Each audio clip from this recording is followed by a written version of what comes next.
Podcast. Com Elviro Rebouças. Bom dia aos empresários do Rio Grande do Norte, diretores da FCDL, das CDLs, das associações comerciais das várias cidades, das federações do comércio, da indústria e da agropecuária. Meus amigos, minhas amigas, hoje é o dia 2 de fevereiro do ano 2022, 2222, 51º podcast de economia.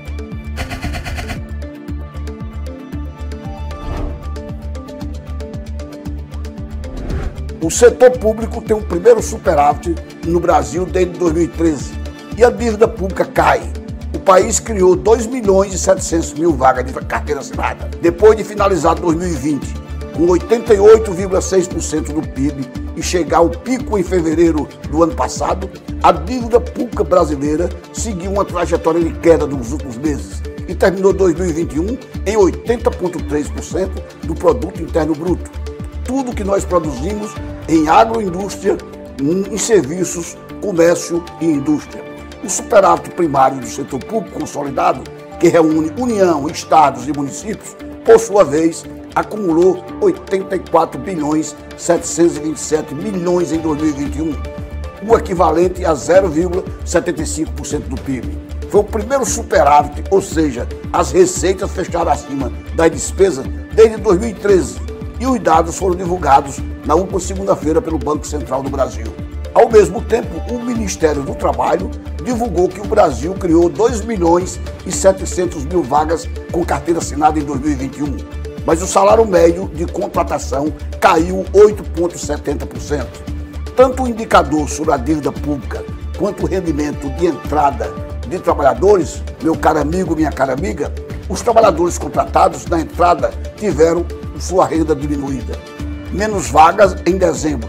De acordo com o novo CAGED, que é o Cadastro Geral de Emprego e Desempregos do Ministério do Trabalho, o emprego com carteira assinada apresentou, no mês de dezembro, uma retração, registrando saldo devedor negativo de 265 mil postos de trabalho.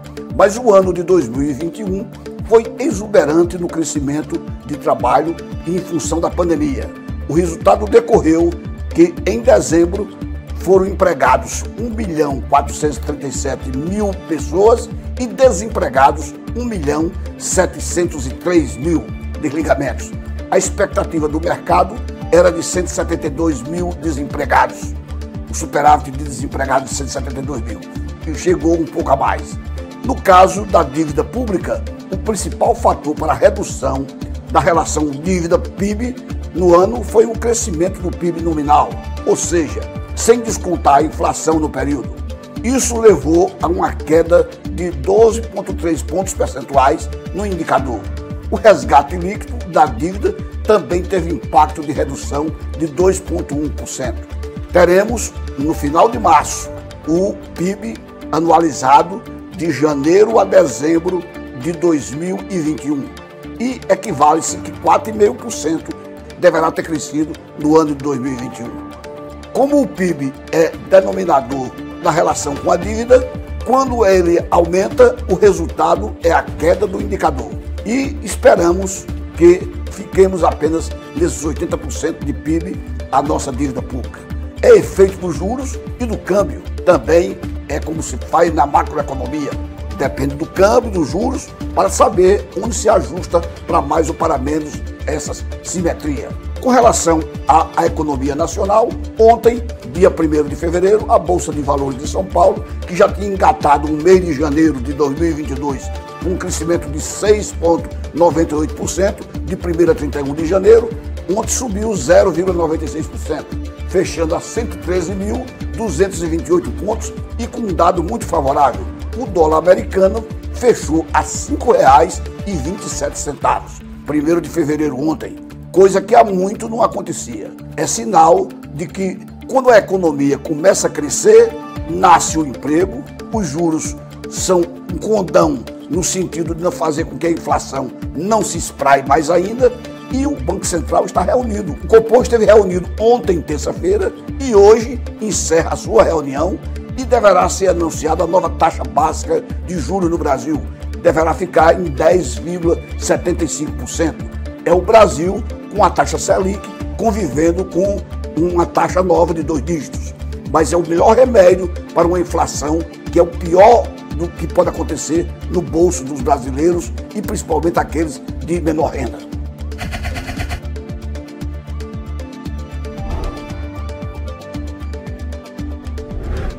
O atraso no pagamento da conta de luz entre as famílias de baixa renda no Brasil bate recorde em 2021.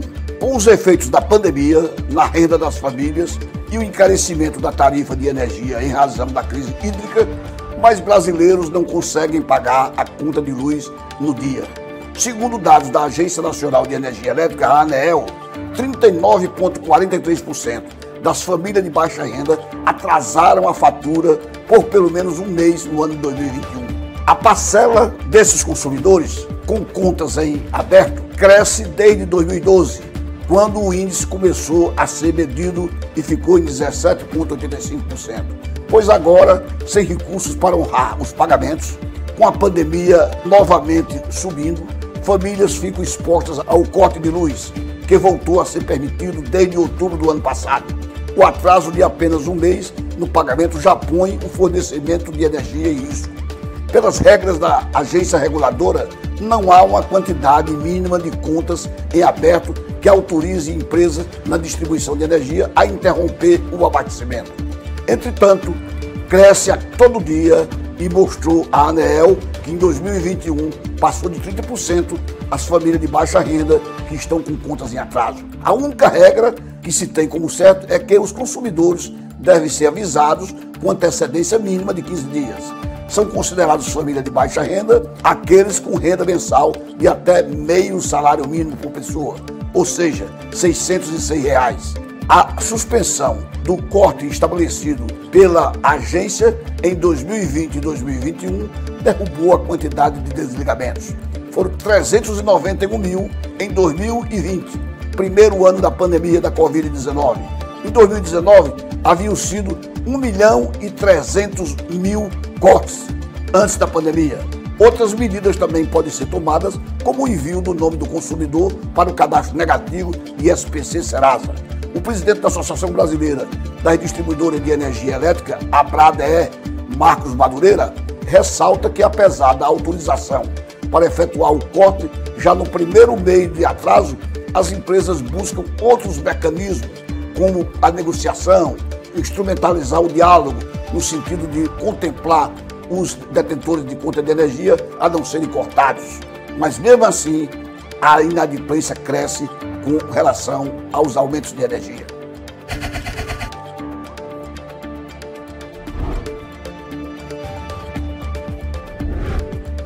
A Petrobras assinou contrato com a subsidiária da 3R, que é do Polo Potiguar, vendendo todo o seu equipamento de perfuração, de prospecção, e inclusive a refinaria Clara Camarão, em Guamaré, no Rio Grande do Norte. Em continuidade ao seu comunicado, na última terça-feira, dia 1º de fevereiro, a Petrobras, Petróleo Brasileiro S.A., informou que naquele dia firmou protocolo com a 3R Potiguar, que é uma subsidiária integral da 3R Petróleo, Óleo e Gás, contato para a venda da totalidade de sua participação em um conjunto de 22 concessões de campos de produção terrestre e de águas rasas no Rio Grande do Norte. Os ativos foram vendidos, inclusive com a refinaria Clara Camarão, em Guamaré, os ativos vendidos por US$ 1.380.000 e estão localizados na Bacia Potiguar do Rio Grande do Norte, denominada conjuntamente de Polo Potiguar. Do valor total da venda, US$ 110 milhões foram pagos na assinatura do contrato, US$ 1,4 bilhão no fechamento da transação, que será feito dentro de 30 dias, e US$ 235 milhões serão pagos em 4 parcelas anuais de US$ 58.750.000 cada a partir de março de 2024. Os valores não consideram os ajustes devidos até o fechamento da transação, que dá-se-á daqui a 30 dias, que está sujeito ao cumprimento de condições precedentes tais como a aprovação pela Agência Nacional de Petróleo, Gás Natural e Biocombustíveis, a ANP. A produção média do Polo Potiguar, meu caro telespectador, que chegou a ser de 160 mil barris por dia nos áureos tempos da Petrobras no Rio Grande do Norte, estava agora com apenas 20.600 barris dia de óleo por dia e 58,1 metros cúbicos de gás natural por dia. Além das concessões e suas instalações de produção, está incluída na transação a estrutura de refino integrada no processo de produção de óleo e gás, composta pela refinaria Clara Camarão, localizada em Guamaré, com capacidade instalada de refino de até 39.600 barris por dia.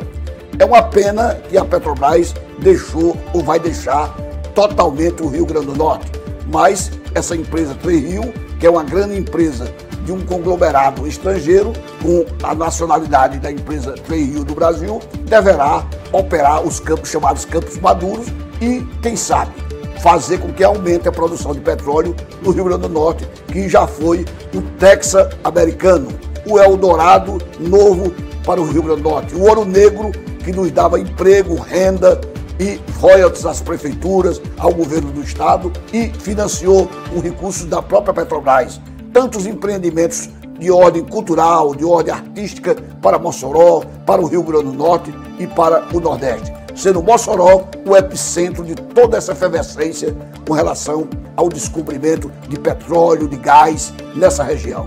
Tempos que passaram, tempos que se foram. Estamos vivendo uma nova realidade.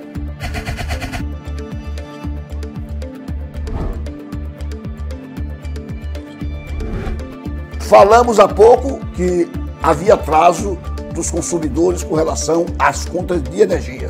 E agora falamos do consumo de energia.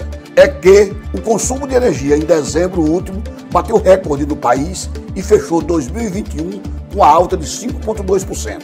Apesar da pandemia, o consumo de energia elétrica no Brasil em dezembro foi de 42.937 gigawatts-hora, 2% maior que dezembro de 2020 e o maior valor para o mês de dezembro em toda a série histórica que começou a ser contada em 2004. É também o segundo maior consumo mensal de 2021, perdendo apenas para o mês de março, informou a empresa de pesquisa energética EPE em sua resenha mensal. Ontem, no ano, o consumo de energia elétrica no ano 2021 teve um crescimento de 5,2%, 500.209 gigabytes, comparado a 2020, com o comércio e a indústria puxando o desempenho e a classe residencial registrando queda no consumo de energia. O consumo de eletricidade na indústria subiu 2,9% em dezembro, em comparação com o igual período do ano anterior, registrando 15.077 gigabytes, o maior para dezembro desde 2014. A região Nordeste teve a maior expansão de 9,7%, seguido pelas regiões Norte, 6,2%, Centro-Oeste, 1,9%, o Sudeste aumentou 1,6% e o Sul aumentou apenas 0,6%. 7 dos 10 segmentos mais eletroextensivos da indústria aumentaram o consumo em dezembro de 2021, comparado com 2020. Lideram a expansão os produtos químicos pelo efeito estatístico da retomada de 2021 da atividade química em Alagoas, com cloro-soda, em Sergipe, com fertilizantes, produtores alimentícios em Salvador e na Bahia, e o Nordeste também com a eletrificação rural, alavancando pela retomada do desenvolvimento da economia em todo o Nordeste do país. Portanto, é uma notícia favorável. Por outro lado, apresentaram redução de consumo os setores automotivo, menos 27%, gastou energia menos, pela falta de componentes para a reposição de peças e para as próprias montadoras montarem seus veículos, que se retraíram após 17 meses consecutivos de taxas positivas, em linha com a desaceleração da demanda doméstica por produtos siderúrgicos nos últimos meses do ano. No comércio, a expansão foi ainda mais forte. No último mês do ano, atingindo 8.026 gigawatts, expansão de 6,7% em relação ao mesmo período do ano anterior. A classe comercial registra o maior valor de consumo desde abril de 2021 em dezembro de 2021.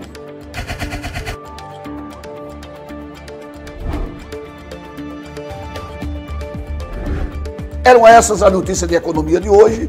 Obrigado a vocês e até a próxima semana. Bom dia.